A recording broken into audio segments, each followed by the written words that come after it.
Oh, it didn't load the intro. Play. We're live. We are live. Well, excuse us. The YAHOWAH vlog normally begins with an 18-second intro, and we have lots of time to get our act together.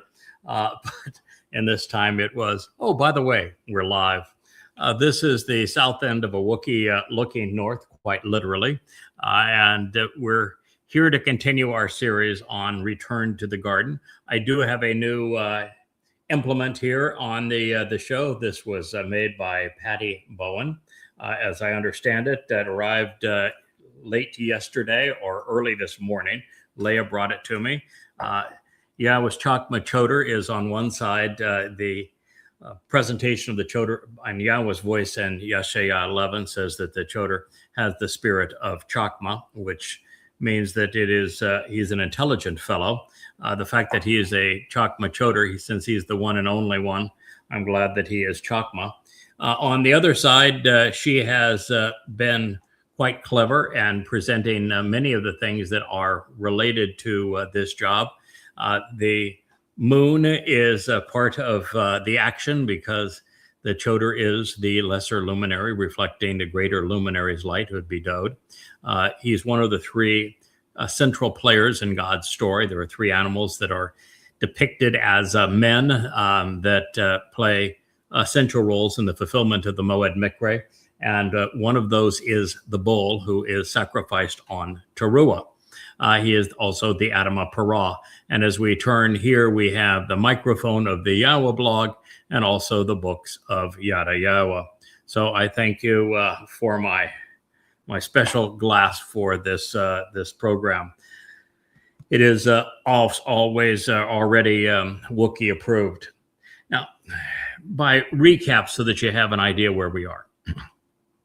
About a month or two ago, I was given reason to return to the story of Eden and what transpired there. And when we did, we made a number of profoundly important discoveries, unheralded discoveries, things that no one had ever considered previously. One of those is that Eden is a microcosm of planet Earth, and that God is going to return the entire Earth to the conditions experienced in Eden, and will do so on Towrah less than 8 years from now. This will be the 23rd and 24th of September of 2033 in year 6000 Yah. And when he does, he will do the same as was existent in Eden's, wiping out all traces of religion and politics and militarism and anti-Semitism and conspiracy. And then a select few will be allowed back into the garden, and those will be determined by the sacrifice of this bull here that we see on the back of the Choter's cup. Now, not only did we recognize these things, which are exceedingly profound, we also learned that it was God, YAHOWAH, who caused the fall of man, not something man did. It was actually man's crimes of omission more than commission. So this initial sin that must be expunged has nothing to do with the story. The fact of the matter is that YAHOWAH was bored with Adam. Adam didn't pass muster. He was not interesting. He did not listen. He did not engage and make a contribution, and YAHOWAH wanted him to work with him. He did not respond appropriately, and he proved himself unreliable. He showed no signs of growth and no indication that if he stumbled, he could recover, proving himself reliable and worthy. And therefore, there was no chance that Adam could ever reach the point that God could take him off of this planet and share the universe that he had created with him, which is really the intent. And so there would be a rebooting. There'd be a chance, a 6,000-year chance for us to get our act together, discover the true meaning of this story in the Garden of Eden, and for us to listen to YAHOWAH finally, for us to engage, doing what he wants accomplished, for us to show that man can stumble and fall and get back up and prove himself worthy, and that man can be observant because God wants to show off the universe, and there's no purpose in doing that unless the person he is taking along for the ride is also observant an explorer. So this was a fairly profound series of discoveries because it shapes what we must achieve to be among those that God is going to afford this marvelous opportunity. Otherwise, no one's getting off this rock alive. The earth is fine-tuned to protect and to shelter life, just as was the garden, and they are exactly the same. The other thing that is, of course, interesting is that the basis of Gan, garden, and the basis of Sukkah, shelters, is the same. Their actionable roots are as identical. They speak of a sheltered and protected garden that is conducive to life. And therefore, we're going to see the fulfillment of this return to the garden take place on Sukkah. This will be the 7th of October, a Shabbat, of course, in year 6000 YAH 2033, 15 days after, I should say, the restoration of the conditions of Eden across the entire planet. So these are all very profound insights, but there were even more, and that we came to recognize that the Tree of Lives represents Dowd. He is the same individual that Yahweh calls the greater luminary in the preceding chapter of Bereshith Genesis, when he is talking about the 4th day of creation. Dowd became the Tree of Lives because he was the one who, in his 2nd of 3 lives, fulfilled Passover, opening the doorway to life. Heretofore, that has never been a conclusion deduced or shared by anyone. We also came to the conclusion that the Tree of Knowledge is these series of books called YadaYah. There's 35 books in this series of YadaYah. Yada means to know Yahweh, and they are all free in the library at YadaYah.com. Not only that, we became aware that Yahweh's presentation of what is probably the most important prophecy for our time, that of the Choter, spoken of in Yahweh's voice in the 11th chapter of Isaiah. It is the most comprehensive prophecy in terms of the arrival of an individual that you will find anywhere. It's also repeated in the 14th Mashal, or proverb, written by King Dowd. And it is about a Choter who is a stem, who has roots that are deeply entrenched, who is a Natsir, which is an observant branch, who is in fact the Etzah, the tree, providing the comprehensive counsel on Dayath knowledge. So the Choter is in fact the tree of knowledge. You're listening to him now. Lots of insights for a return to the garden, none of which were previously heralded, all of which are profoundly important. So now, as we have moved through this story, one of the things that we just heard God say is that Adam and Chawah, prior to embarking on eating the fruit of the tree of knowledge, and I should also tell you that the tree of knowledge is actually the most important character in this story. It is representing a man. It's most of God's symbols represent men. And the tree of lives, while massively more important than the tree of knowledge, is mentioned. It's just mentioned in passing, and all the focus remains then on the tree of knowledge. And that before Adam and Chawah imbibed and bit into the tree of knowledge, they didn't just take a bite. They continued to devour everything they could. They were naked, wearing nothing but a smile, and they were comfortable in God's presence that way. It was only until such time as they had done precisely what God asked them not to do that they were uncomfortable being naked and exposed in his sight. Now, this is important because religions and the religious are all fixated on what one wears and of hiding, particularly the female form, when God's got no such issues. And the fact is, you probably are not ready to be invited back into the garden if you're fixated on religious dress or on modesty, because you have to be ready to be fully exposed to Yahweh. fully exposed to God before you'll be comfortable in his presence in the garden.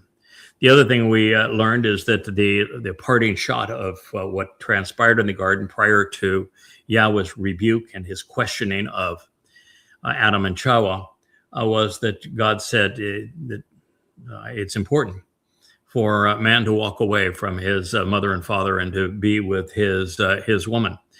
The reason this is important is that it is a departure where, as I've said, I'm the first to recognize that man did not cause the fall of man, nor did woman.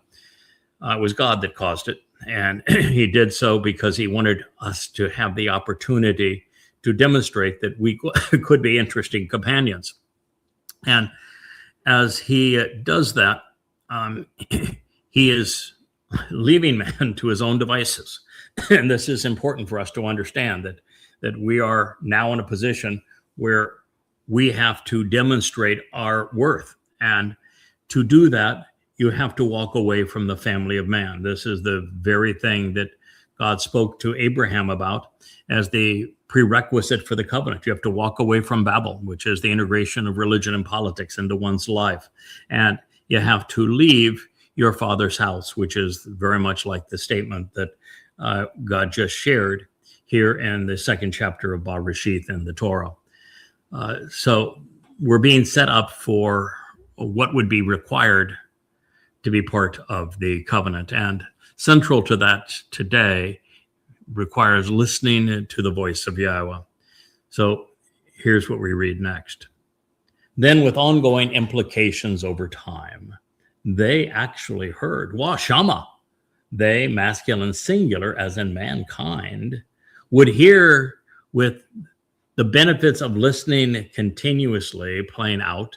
This is the call imperfect, third person, masculine, plural, that which pertains to the call, the voice of Yahweh Almighty, as he independently and on his own initiative, unaffected by any other influence, was traveling about pursuant to Gan, the enclosed and sheltered garden, this covered and protective enclosure for life, concerning the Ruach spirit of the day. Now, before we continue this particular statement, and this is the first part of Bereshith 3:8, let's analyze some of God's choices of nomenclature. First, Shama. This is the great catastrophe of religion, and it plays out more aggressively and negatively in Judaism. Well, Judaism, Christianity, and Islam all have this problem. God never once asked us to speak to him. Never once asked us to pray. He doesn't want us to bow down before him. He doesn't want us to worship him, but he most certainly never once asks us to pray. But he quite often asks us to shama, to listen. Now, Jews screw this up when Yahweh in Dabarim, the 4th chapter, he's telling Jews, he says, shama, listen. Yahweh, your God, is one. And Jews, rather than saying, well, okay, Yahweh is God's name, and there's just one of him, and we need to listen to him, they talk over him. They turn the Shama into a prayer and talk over God rather than listening to him, and then they even replace Yahweh's name with Adonai, the Lord. It's a shame. Paul, in creating Christianity, said, pray without ceasing, which means don't listen to Yahweh.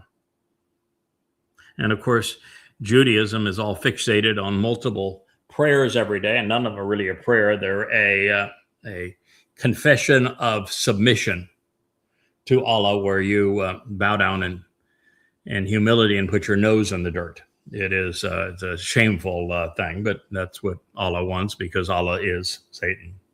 So with ongoing implications over time, they actually heard. Now they were listening. But it's the they is masculine plural, so it is actually speaking of another time. What pertains to the Kol voice, the Kol voice of Yahweh is going to come up many times throughout the Torah and prophets. And in particular, the Kol voice of Yahweh is presented as a latter-day witness that God has empowered to clear the obstacles away, to raise a thoroughfare from our world, the material world, to the spiritual world of the heavens, where Yahweh resides. And so it is this call of Yahweh that calls out in this wilderness of death and deceit to clear away the religious obstacles that have cluttered the way to Yahweh, which is through his Moed Mikre. And so the call voice of Yahweh is an essential prophetic figure discussed throughout the prophets, and particularly in the book of Isaiah, YAHOWAH. He is of Yahweh. Yahweh is God's one and only name. If you do not know Yahweh's name, you do not know God. God does not know you. It is very easy to pronounce. The introduction of Yahweh's name was to Moshe. And at the time, Yahweh specifically said that his name was based upon the Hebrew verb Hayah. Hayah means to be. I was, I am, I will be. I exist. And Hayah tells us how to pronounce the Y, the Yod, and the two Hay's in Yahweh's name. It's YAHOWAH. And then to understand the pronunciation of the Wah, which is the W, which is another vowel. Hebrew has 5 vowels and 17 consonants. All you have to do is look at the book that instructs us about the proper pronunciation of Yahweh's name. It's in the Torah. The O in Torah comes from the Hebrew Wah. Not difficult. So this is the voice of Yahweh Almighty, as he independently, on his own initiative, unaffected by any other influences, was traveling about. The verb is halak, but halak was represented in the hitpael participle, masculine singular absolute. Now what that means in the hitpael stem is that God was now independent of Adam and Chawah. He was there on his own initiative, not theirs. He was not affected any longer by what they were doing. They were separate. God was going to lecture them, and he was going to leave them. Pursuant to Gan, this enclosed and sheltered garden. This would be Yahweh's last visit to the garden. It was located where Lake Van is now in eastern Turkey. I think it's buried underneath the waters of Lake Van. It doesn't really matter in the fact that God's going to transform the entire earth to the conditions of Eden. But I think when he does, the original garden will probably be available to us to explore. I think it'd be fun for God to do that. He's that kind of guy. So I would expect that we will have tours of the original garden should we wish to go. It'd be fun to do. And the garden is a covered and protective enclosure for life. The earth, our planet, is specifically tuned for the same purpose. We, on this earth, have the ideal environment for life. In fact, as we realize all of the fine tuning that was necessary for life to exist on this planet, it is absolutely extraordinary. I've seen programs presented by scientists and physicists and the like, and they talk about the numbers, and you get to something in the range of 10 to the 100th power. I mean, numbers that are so astronomical they can't even be imagined in the human brain. For there to be another planet anywhere in our universe that is conducive to life. It's far more than just having the right size and type of star, of which our sun is perfect. It's much more than being just the right distance from that star, of which the Earth was 10% closer or 15% farther away, life would be impossible. It's more than just being in an orbit around that star at the right distance, because the orbit has to be round, circular, as opposed to elliptical, or it wouldn't work. It has to be that the planet is a rocky planet of not too great a size, not too small a size, and it has to have and maintain a molten core to have a magnetic field that protects the planet from radiation. Otherwise, it's not possible. It has to have water vapor in the air, which means the density of the planet has to be enough to gravitationally hold it there, but without the water vapor in the air, even with the magnetic field, life would not be possible because of the cosmic microwave bombardment of the planet.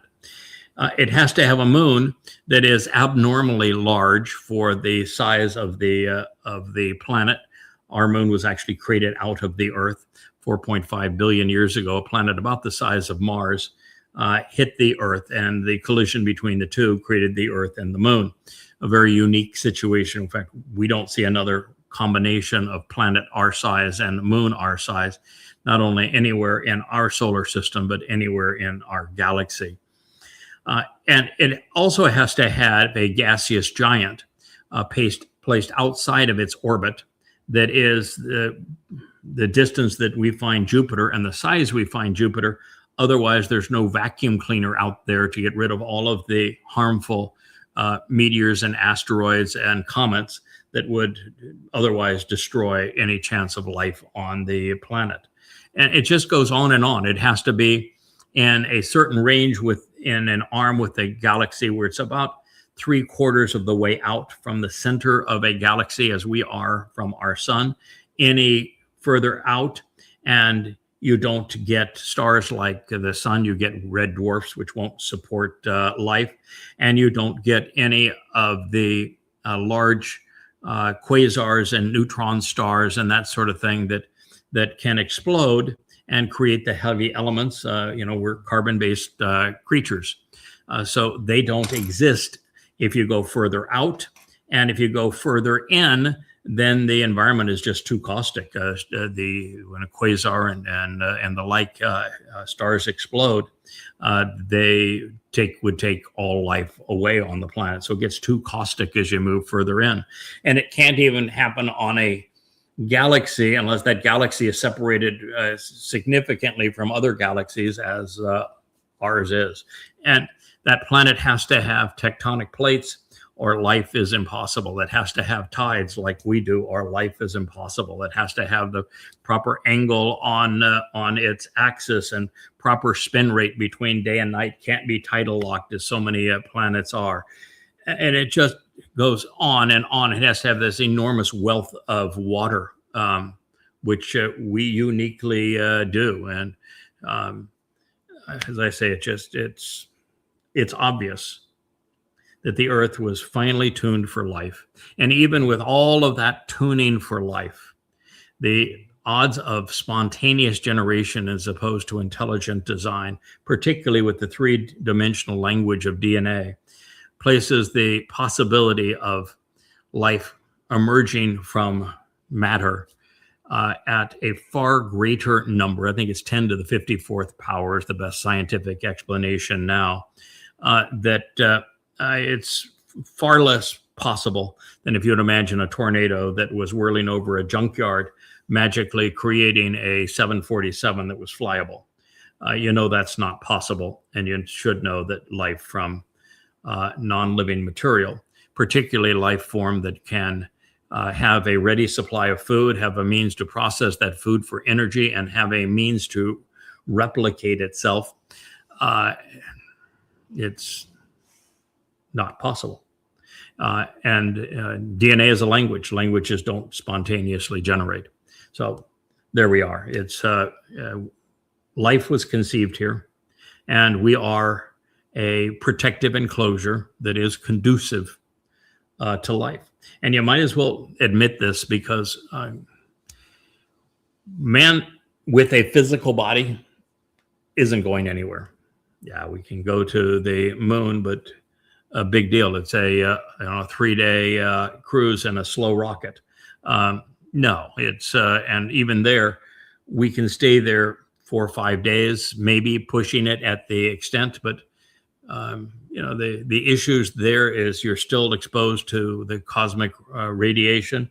You get 14 days of utter darkness where there's no source of power.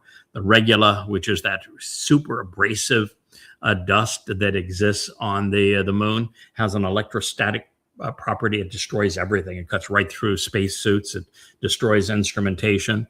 You could be there for a very short period of time, and everything that you're using would be absolutely destroyed.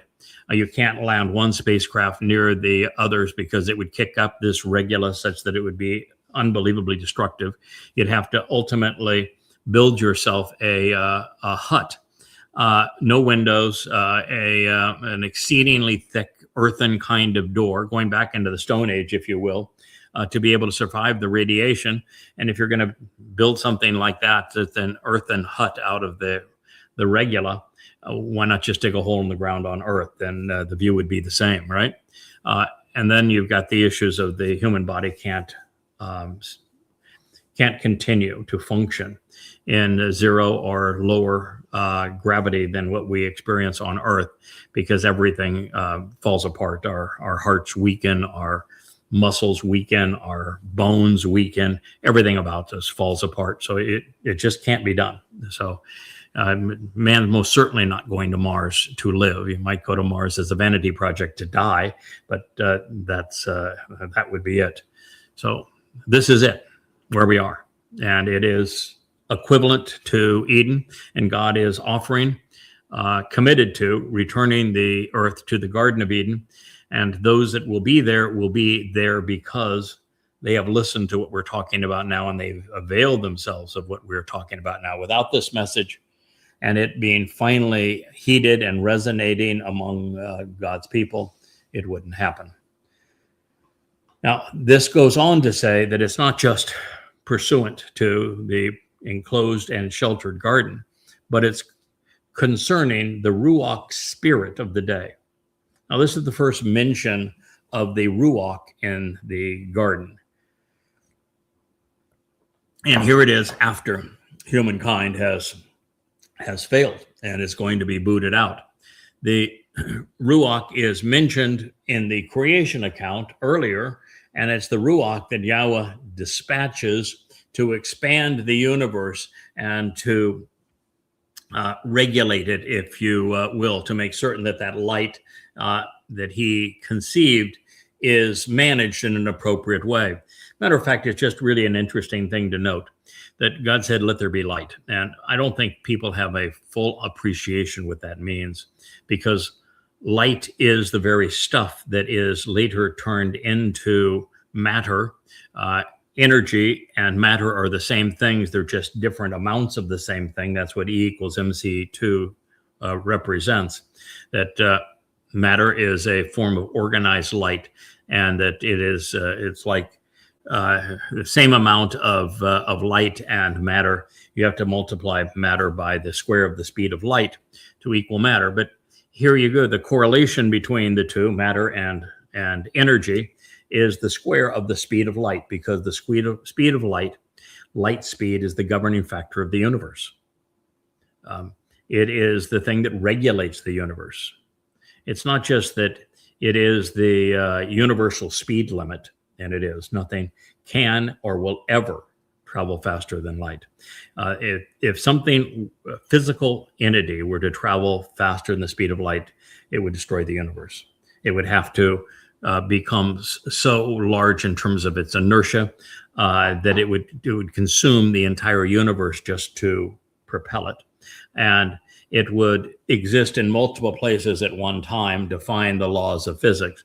But the worst part of the whole thing, if you were to move faster than the speed of light, you would unravel the very fabric of space-time, such that consequence would precede cause. And so cause and effect, the effect would precede consequence or cause if we were to travel faster than the speed of light. And it just is absolutely impossible to tear the human body apart if you even approach that speed, and your spacecraft hit just a random hydrogen atom. It'd be like a nuclear bomb going off. Your body, as it approaches the speed, all matter stretches so that your entire body would explode. It is just, for every way you look at it, it is an impossibility. Just to propel something anywhere close to that would take all of the energy in the universe to even approach it happening. And even then, based upon that stretching of the fabric of time, it would destroy the object being accelerated to that point. And even at the speed of light, there's no part of our universe that we can visit. We can't even approximate it. The fastest we've ever created a spacecraft is one without a human, so that we could send it very close to the sun and slingshot around the sun, which would kill it if it had a human occupant. And that one is traveling at 0.1% of the speed of light. 0.1%. That's the closest we've ever gone, and we can't even approximate that at this point. And at this point, that would take us many thousands of years to even get to the first star. And there is no way to replicate humanity in space, and our bodies wouldn't survive the low gravity environment. It's a factual impossibility. We'll never get beyond this planet to live. As a vanity project, we could possibly get to Mars, but no one's going to live there. We can return to the moon, but no one's going to live there. This is the only place that we can live, and it is therefore designated as God's view of this will be our sheltered garden. It's also interesting that not only is light the substance of matter, not only is light the universal timekeeper, not only is light the means to regulate the universe, its defense mechanism really is light. It must make certain that no particle ever exceeds the speed of light, or it'd be the unraveling of the undoing of the universe. And it's the ultimate timekeeper as well. But also, information cannot pass from one place to another any faster than the speed of light. Even a quantum computer, it's still limited to the speed of light. So all of these things are absolutely fascinating. My favorite aspect of all of this, as we'll get back to the spirit of the day, is that what I've long stated is that when we get rid of our physical bodies, which means that you've got to get away from religion, because Judaism, Christianity, and Islam all believe in the resurrection of the body. That's counterproductive. If you have a body, you can't live on this planet. And you're still restricted. You can't go to the next dimension. It is only when you don't have a body and your soul is encased in light and energy that you have the opportunity to be enriched and empowered and enabled. And so when that happens, then we, in fact, can do what God is looking for man and woman to do, which is to be trustworthy enough that he can take us off of this planet. But here's what's the beauty of it. On a photon of light, let's say we had a photon of light that left a star that is 50 billion light years away. It did not take that photon 50 billion years to reach our eyes. Not from its perspective. From ours, perhaps, but not from its. You see, from the moment that photon of light left that star to the time that it reaches its ultimate destination, 0 time passes. So as light, we can move from one place to another in 0 time. So we can explore the entire universe under that basis, because we can get to wherever we want to go in 0 time. And so time is takes on an entirely different dimension when you are light energy than it does now. It's just such a fascinating study, and all of this is available to us through Yahweh's discussion here in Bereshith in the Torah. Now, as for the spirit of the day, the spirit of this day is that everything we have just considered about the garden is prophetic. It's prophetic of where we are, who we are, and what you're being invited to experience as the earth is returned to the garden. You see, I shared with you that the tree of knowledge in the garden is the Choter that is presented in the 11th chapter of Isaiah and in the 14th proverb of Dowd. This unique individual is the most ruach of all people who have ever lived.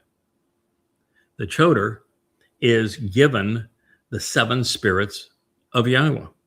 And so the spirit of the day is the tree of knowledge, who is the central figure in this story, because it is the tree of knowledge that equips people to recognize the toxicity of religion so that they leave religion, and then the truth about Yahweh so that they understand what Yahweh is offering and what he is expecting in return. And in particular, the tree of knowledge leads people back to the tree of lives, representing David, who fulfilled Passover, Matzah, and Bekurim in his second of 3 lives in 33 CE, which was year 4000 Yah, exactly as God explained. Now, to be able to accomplish this at this late date and to reveal all of these insights that mankind has never considered before, everything I'm sharing with you now, no one has ever processed previously. No one. I mean, how does one guy come up with 10,000 unique insights that no one has ever perceived before and can show you how to derive them through the very words of God? And all of the people who have come before him haven't come up with any of them. It's because this individual was uniquely given the 7 spirits of Yahweh. The first of those is the very spirit of Yahweh. It's called the Ruach of Yahweh. And what that enables this person to do is to be the call, the voice of Yahweh, to represent Yahweh at this time. And you might say, well, why doesn't God just speak for himself? Because that isn't the way he operates and isn't the way that man has chosen. Man was given free will. God appeared directly before the children of Israel at the base of Mount Choreb, gave them 3 days to get their act together, to prepare Moshe, introducing them to the fact it was going to happen. They had witnessed Yahweh's flame, his light on the top of Mount Choreb. They had seen Moshe come down on occasion, once with the tablets of stone, twice with the tablets of stone, broke the first set. And they saw him radiate. His face was glowing. They saw the man's confidence. And so he said, God said, I'm going to come down. I'm going to demonstrate tangibly that I am God and I am speaking to you, so they trust what you have to say. And this is very consistent all the way through the Torah. When God chooses someone to speak through, he tells you, I have chosen this guy to speak through. There's no question about it. The Choter is the most obvious of these people for the last 3,000 years. The person that God says the most about is David. He is actually the person that is identified in the 18th chapter of Devarim, known to other people by its Greek title, Deuteronomy. But second unto Dowd, the most prophetic ink is describing this Choter, this voice of God, the herald of Dowd, the lesser luminary, the tree of knowledge that points people back and equips them to capitalize on the tree of lives. And this individual has the very Ruach of Yahweh. That has happened very, very infrequently. In fact, I don't think there's another place where it actually says the spirit of Yahweh. We know the Ruach came upon Moshe, it came upon Dowd, and it came upon a few others here and there along the way, but it's never expressed as the spirit of Yahweh. That's profound. And now what I was going to say, when Yahweh came to speak directly to the children of Israel, he was represented by fire, because God won't fit into a man. This idea that God can be a man like is in Jesus Christ is utterly stupid. God won't fit on our planet, much less in our solar system, much less in our galaxy, and even in this entire universe. He has to be larger than the universe he created to have created it. So God is a dimension beyond our 6-dimensional universe. So for God to project himself into our presence, he has to do it in some manner. And the way that he did it there is he created a fire. Fire represents light and energy, and therefore is a really ideal metaphor for him to convey his existence to us.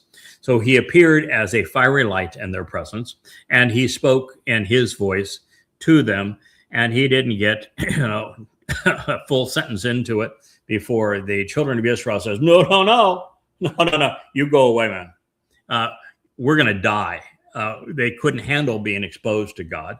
They didn't want to hear directly from him. They told him to go away, to shut up. They never wanted to hear from him or see him again. Now, God didn't get angry at this. Surprise, surprise. God said, hey, no, I'm with you on this one. I happen to agree that makes absolute and perfect sense. You will never see or hear from me again. From that point on, God's revelation to man was through men. He would speak through the likes of Moshe, Yeshayah, Hosea, Zechariah, particularly through Dowd, through Samuel, and finally, in the end, through his Choter. So that is what God has chosen. That's what man has chosen. That is the way it has always been. It's the way it will always be. When Dowd returns as King of the universe on Kippurim, the 2nd of October, 6:22 p.m. in Jerusalem, as the sun sets on the 2nd of October, 2033, in year 6000 Yah, when he returns with YAHOWAH, God said he's going to be Elyon, the very influence of God in his presence and in our presence. So God is going to continue throughout eternity to work through individuals of his choosing. Dowd is the most important of them. This fellow named the Choter, this tree of knowledge, is high up there on that list, but way below Dowd. And so the spirit of the day is the fact that the tree of knowledge, the Choter, which is synonymous with the tree of knowledge, God made that emphatically clear in the 11th chapter of Isaiah, that the two of them, similarly named, filled with the Spirit. That is the spirit of the day. The Choter, in addition to the spirit of YAHOWAH, has the Choter of the spirit of Chokmah. That's why it says there, the Choter, Chokmah Choter. He has the spirit, and that means intelligence, by the way.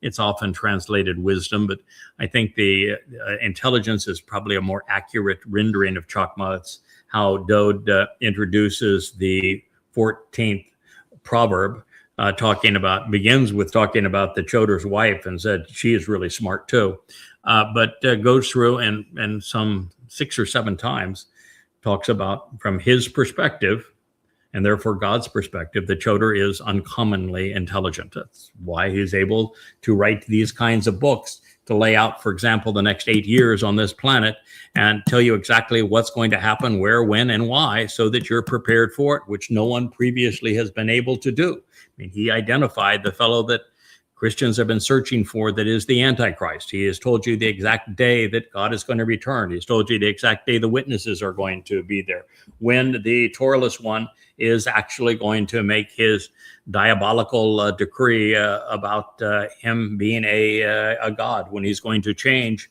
the schedule of the Moed Mikre.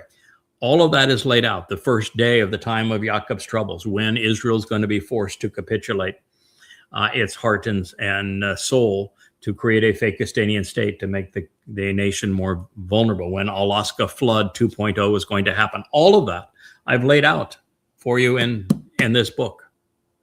The day the 2 witnesses arrive, the names of the 2 witnesses, it's all there. And it's all there because the Choter has been given the Ruach of Chokmah, but he's also been given the Ruach of Be'en, which happens to be my favorite of all Hebrew words.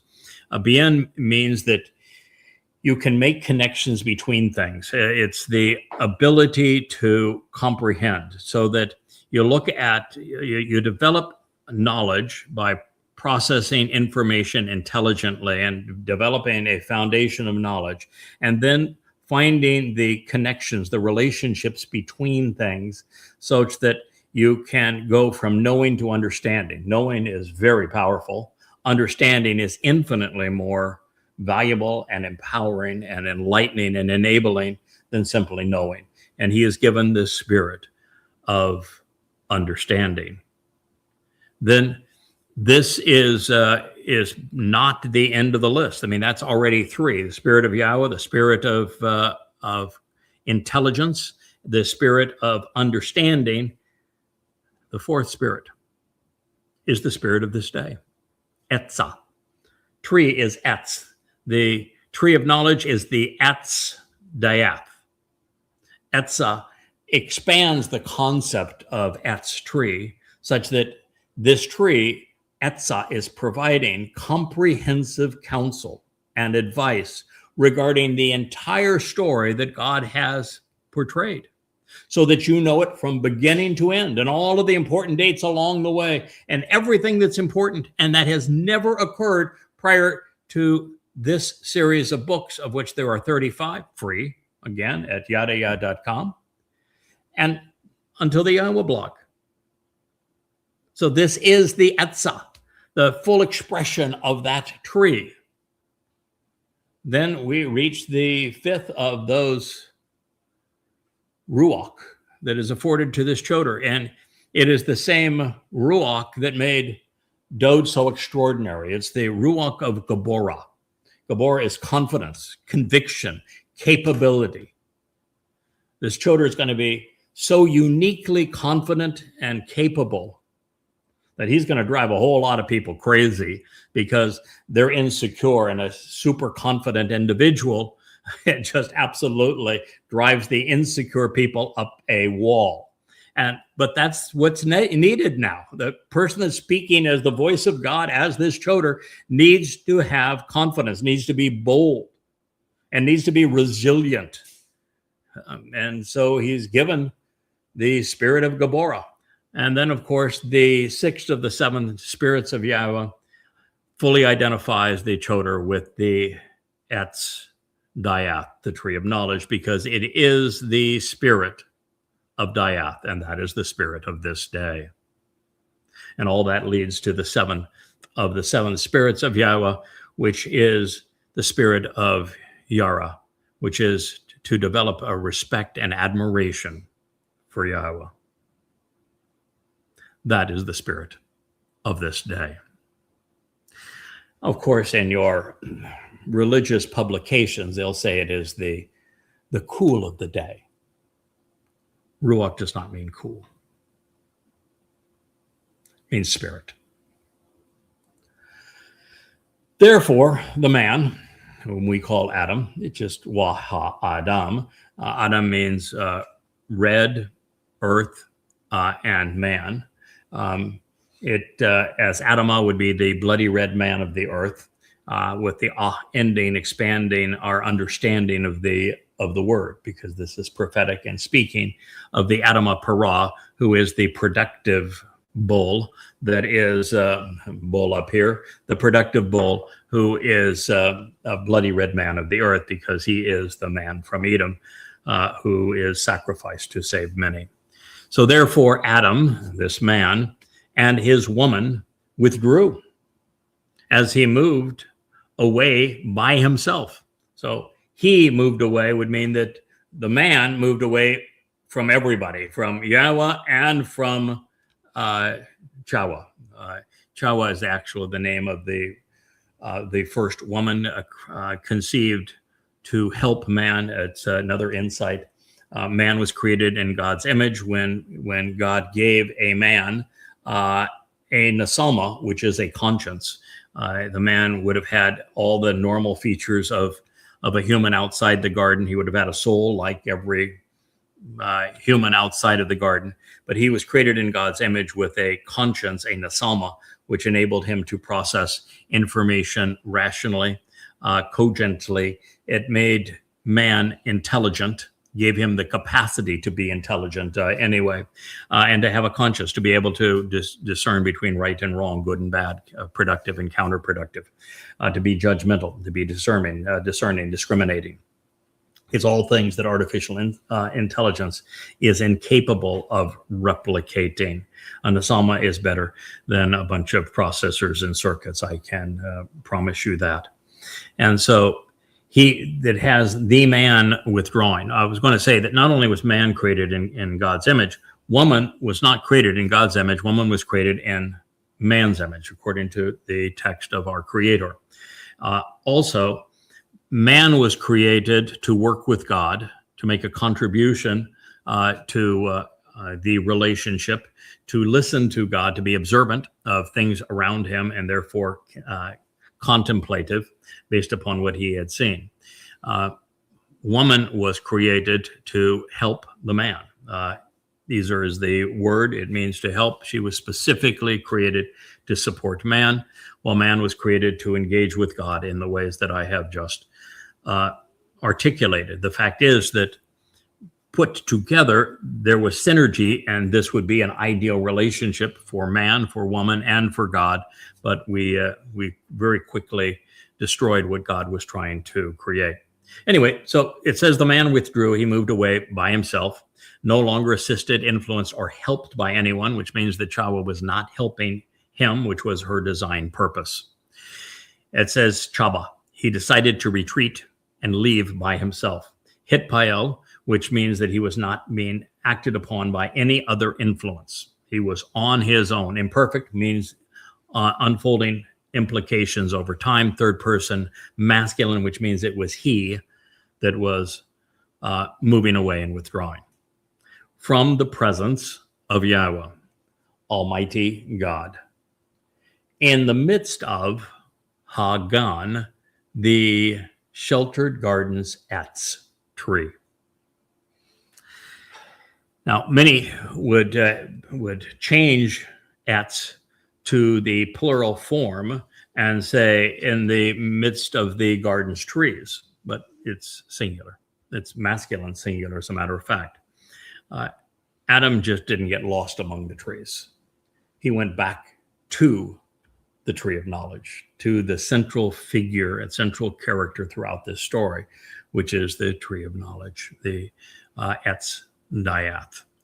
And tree here is just such an interesting word also, because it's not only a productive, upright life with firmly embedded roots and branches, which reach up to absorb the light, presented exactly like the Choter is presented in the 11th chapter of YAHOWAH Isaiah. But when we look at the Etzah version of Etz, it means to provide counsel and advice through diligence and effort on the entirety of the plan for the purpose of developing a backbone while overcoming challenges to advocate the proper response. And this is important because the very thing that Adam didn't do is show some character, overcoming the challenge of being offered the fruit and saying, no, God said we shouldn't eat it. Or even if he had taken a bite to accommodate the woman, said, you know, God says we shouldn't continually do this. Let's just set it down and it'll be okay. And it would have been, but he didn't. So that is important and related to the spirit of the day.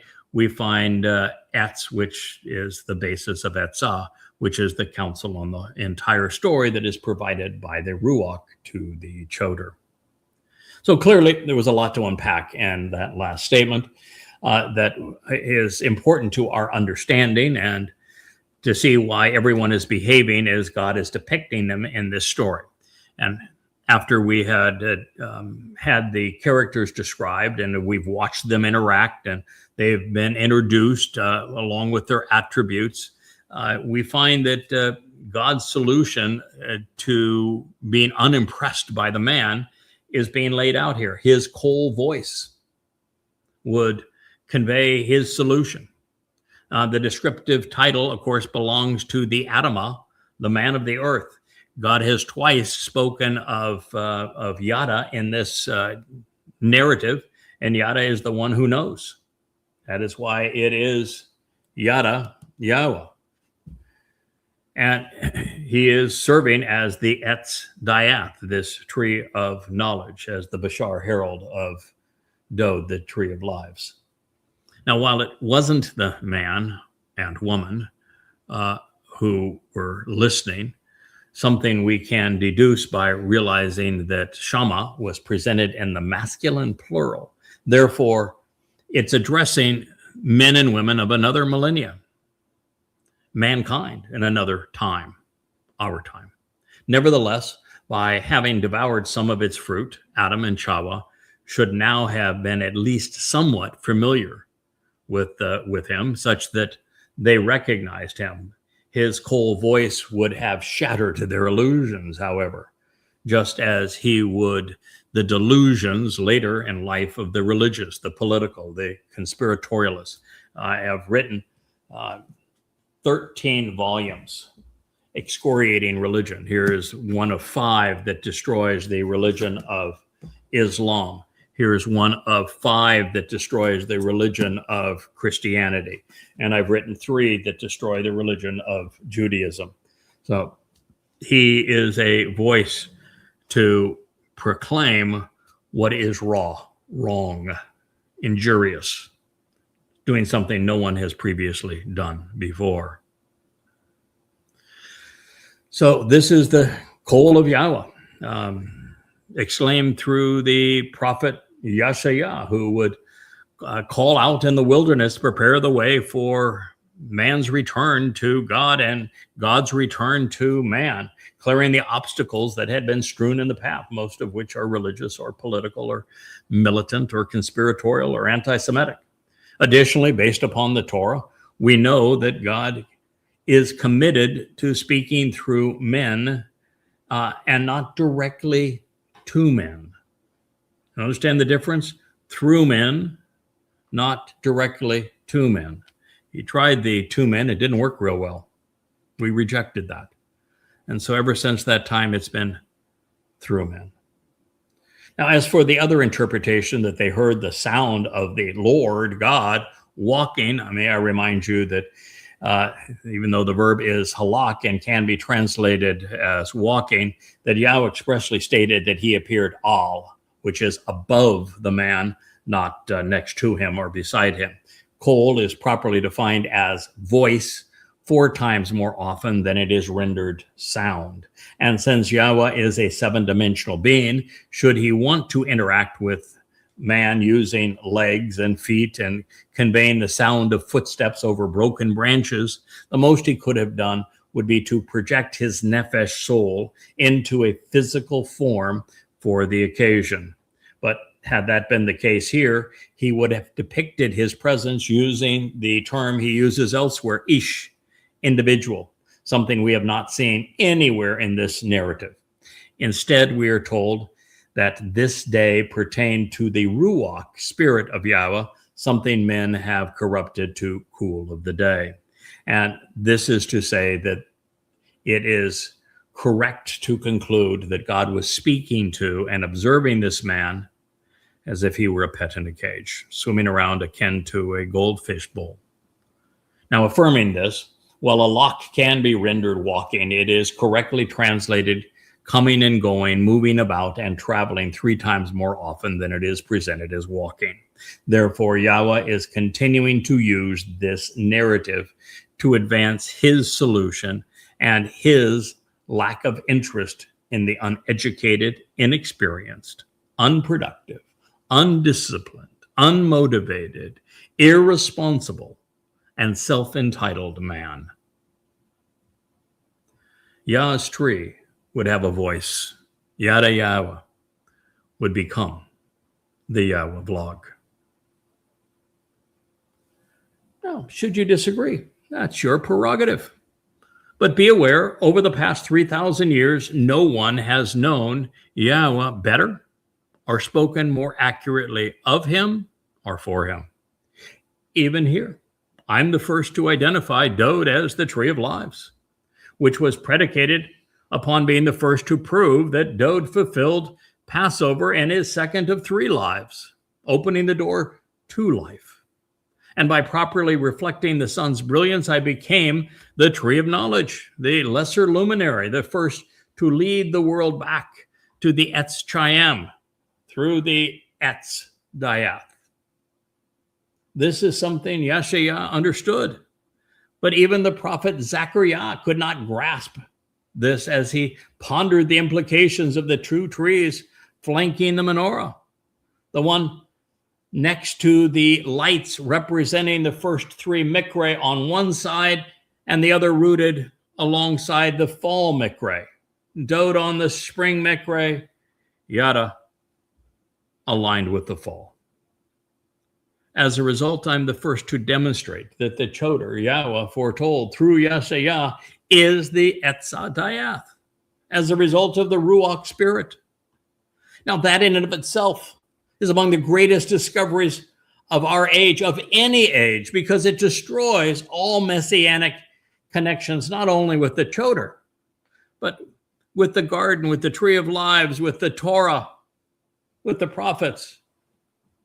There's no room for a mythical Jesus in the midst of these truths that are so profound about Dowd and the role that the lesser luminary plays in reflecting the greater luminary's light, where the tree of knowledge leads us back to the tree of lives. But that's just low-hanging fruit, because I'm the first to determine that it was Yahweh who caused the fall of man. Now, climbing higher in the tree, I shared how God arranged man's ouster from the garden such that with woman, after billions of iterations, this would eventually evolve towards the desired result. Climbing to the top of the tree, I explained that our time out of and then back to the garden has transpired for a singular purpose, played out over 6,000 years.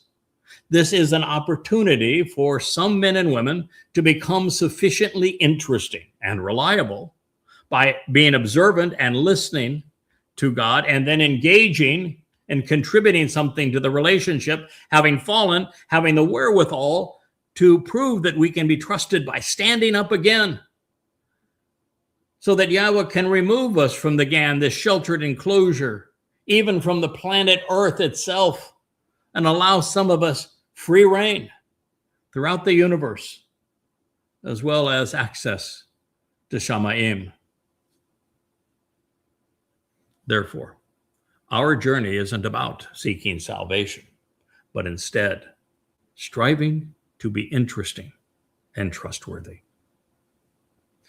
For this to occur, God would have to give us the time and the space to learn, to grow, to experience both life and death, to accomplish something worthwhile, to fall and get up again, to show that we are worthy of his attention and that we can be trusted to follow instructions. So indeed, there would eventually be those willing to listen and engage accordingly, and they would consume this fruit and become family. The initial exemplar of all of this was actually Noach, which is why he was lifted above the fallen. The Nephilim, their name means to fall, achieving this distinction by listening to Yahweh and then doing as God had asked, even caring for the animals that God enjoyed so much in the process. And this would serve as a sign of the covenant, made apparent by the 7 colors of the rainbow. As they broke through the stormy clouds, you can see that menorah with the 7 colors of light of the rainbow spinning over my left shoulder. Even the 8 souls above the ark, they were symbolic of the 8 epochs of mankind's great adventure. It would take 6 millennia for enough of us to become interesting, to justify opening the Gan, this protective enclosure again. But the situation would be different this time, as the 7th millennia is our opportunity to get it right. For the tree of knowledge and the 8 individuals harvesting and sharing the fruit around him, those who were designated by the Shabuah harvest and the Teruah gleaning, and now acknowledged again on Sukkah, to properly equip the mortal remnant of humanity for the greatest opportunity of all. And that is when, beginning on the 8th day of Sukkah shelters, those who have made a contribution, proven that they can be trusted, and who have become interesting by learning, can be emancipated, free to explore the cosmos with our Creator, in a fashion that is mutually beneficial because we're interesting, because we can be trusted at long last. Now, as a result, now you know why my collaboration with YAHOWAH would play out over 32 years, from 2001 to 2033, and then 8 years representing this transition through the 8th days of Sukkah, and why it would require, well, so much effort, 100,000 hours already. It's still counting. I would have to demonstrate the level of devotion required to prove that men could be trusted to work as intended, never giving up, falling, but standing again, making mistakes along the way, learning from them, growing as a result of them, coming back to the same material we have reviewed a score of times, and then learning so much more from it at the right time that it's explosive. And our understanding of who we are, where we are, and what we need to do to get from here to there. You know, in the process, sure, I'd be tripped up on occasion. I'd make some mistakes, all to show that I could dust myself off, correct the record, and grow from there, build upon that. God wanted someone to affirm that by listening to him and engaging accordingly, going to where his words lead, that we are capable of learning what would be required of us to be enriched and empowered and able and emancipated by him to the extent that we become seven-dimensional explorers. So yes, the Choter would have roots then and now, branching out and bearing fruit. He would compose a sign that God speaks of as the Nesh, and he would have a voice, thanks to the spirit of this day. All the while, the partnership between the trees, the love and respect shared between the Etz, Chaim, and Dayeth, it's going to endure forever. Their branches intertwined. While Noach would point the way, and Abraham would be shown the way, while Moshe would record the way, and the prophets would explain the way. It would be the fruit of Dowd and YadaYah that would nourish those along the way.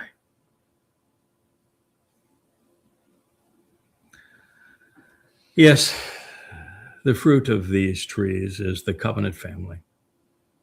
And YAHOWAH decides who has access to them and to it.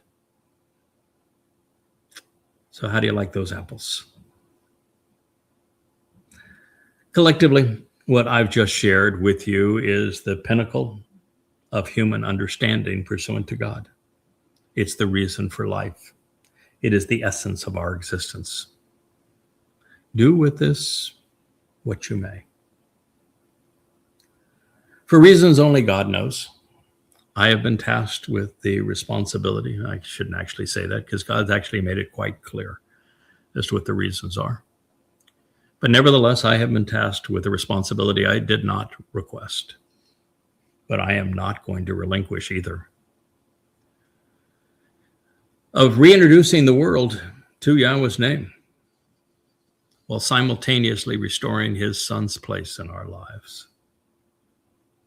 And while that's good, it's also bad. This job entails warning the world against the mess that men have made. By necessity, I must tell the world that Jesus is not God, that Allah is actually Satan, that there is no Hashem, that Marxists and MAGAs are both wrong, and that the current POTUS is actually demonic. The earth is spiraling out of control such that in the next 8 years, catastrophe and disaster, destruction and death will be the hallmarks of this time. And standing up against it all, weathering the storm, is the deeply rooted, strong branched tree of knowledge of good and bad. I'm doing my job. I'm producing fruit, and I'm sharing it with all interested parties. Never has any man ever been as productive pursuant to the things of God. Nevertheless, my retirement is still, 1 millennia and 8 years away. God doesn't shortchange anything now, does he? I've got another 8 years here in this world as we know it, and 1,000 years in the garden to equip as many people as possible to explore the cosmos with YAHOWAH. So while it seems a bit anticlimactic, there is more to this story that God wants you to know. And so to rejoin his narrative where we left off, it is instructive to know that Shammah listening was cradled in the call imperfect and the third person masculine plural. Therefore, the implications are that the ones who are listening, who would listen to the Etz, the trees representing Dowd and YadaYah, are those of you who are listening now. Etz, and they are masculine, and the Israelites and Goyim in the last days are also masculine, speaking of both groups of people. The result would play out over time because Shammah was conveyed in the imperfect, and although nothing seemed to matter at the moment, it would 6,000 years thereafter. So having addressed the call of YAHOWAH, there is something more we can learn from halak. It was one of two successive verbs modified by the rare use of the hitpael stem. This means that both YAHOWAH and his call voice, while regarded as one, are unaffected by the wiles of man. It was true of YAHOWAH, having given up on Adam, and it is true now of his voice being incongruous with the religious and the political. And in the participle form, God's movement through space and time is having a vividly depicted effect such that it leaves an indelible impression on our minds.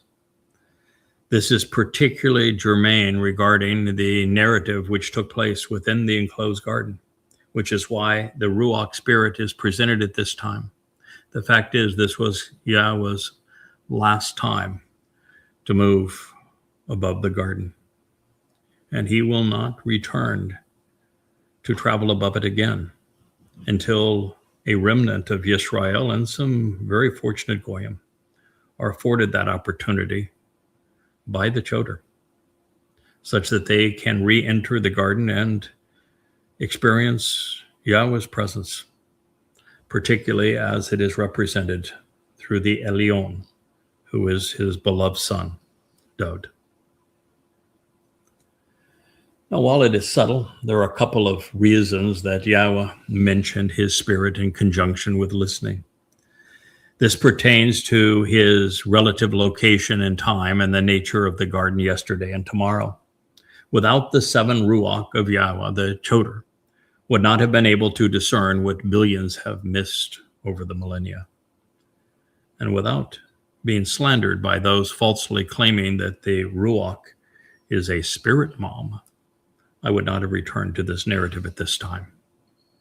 Therefore, I would not have noticed the great discoveries that have resulted from this current investigation. This is why I have expressed and have recognized that YAHOWAH has noted with some extraordinary prophecies adroitly depicting what would be a fracture within the family, such that it serves a purpose, as did Chawah's flight of fancy and her rebellion on this day. We grow when we meet and rise above challenges. So, moving even deeper into the preceding narrative, while the story depicts Adam and Chawah together, it's the man who is shown as Chawah, withdrawing from God, because it was scribed in the third person masculine singular, as I mentioned previously. Further, since Chawah was modified by the hitpael stem, Adam is acknowledging that he is no longer being assisted by Chawah or influenced by God. This suggests that he, Chawah, decided to leave also on his own accord. So the parting was mutual between God and man. It didn't work out. All of this brings us right back to the Etz, the tree, which remains masculine and singular throughout. This text does not say that Adam was hiding among the trees, plural. He was ba-tawak, in the midst of the one tree in the garden, in the Gan. It was the one he coveted, apparently trying to consume as much of it as he could prior to being escorted out of the garden. Therefore, while Chawah was the first to bite, wanting to be a mother goddess in her case, Adam was anything but an innocent bystander. So we are also reminded of what this etz represents. The tree's purpose was to etzah, provide counsel and advice through diligence and effort on the entirety of the plan, ultimately framing the issues that God wanted understood, providing the right perspective to advise people regarding them. In the process, man would develop a backbone while overcoming challenges, all to advocate for the proper response. Sure, it would be painful at times as he would trip and fall to demonstrate the resolve to rise again, risking being shut out because his message would be an open defiance of the schemes proposed by those deemed authorized. I think that's a good place for us to start or stop this particular program. We'll rejoin in Yahweh's next statement, which is recorded in Bereshith, Genesis 3:9. And it states that Yahweh, who is God, called out, issuing an invitation to read and recite. He karad, the verbal base of Mikra, the 7 invitations for us to be called out of this world and to meet with God. And he's made this proclamation to the man. And he asked him, where are you? He's asking you the same question. Thank you for listening. We'll be back tomorrow.